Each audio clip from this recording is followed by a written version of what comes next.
Hello दोस्तों, नमस्ते, प्रणाम। और हमारे यूट्यूब चैनल में आप लोगों का दिल से स्वागत है। और आप लोग कैसे आशा करते हो अच्छे होंगे, स्वस्थ होंगे, मस्त होंगे और अपने काम में व्यस्त होंगे। और दोस्तों, मेरी तबीयत ख़राब है क्योंकि दोपहर को मेरी तबीयत ज़्यादा ख़राब हो गई थी।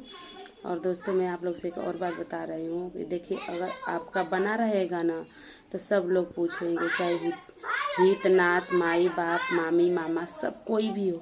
अगर आपका बना रहेगा तो सब पूछेंगे, अगर आपका नहीं बना रहेगा ना तो कोई पूछने वाला नहीं। हाँ, और दोस्तों एक बात, अगर आप कुछ लायक का हैं तो लोग आपको पूछेंगे, अगर कुछ लायक का नहीं रहेंगे ना तो कोई नहीं पूछने वाला है। दोस्तों, फिलहाल मेरी तबीयत भी 2-3 दिन से बहुत ज़्यादा ख़राब थी, पर आज ज़्यादा भी खराब, आज और ज़्यादा ख़राब हो गई थी क्योंकि मेरा बीपी सब जीरो पे हो गया था।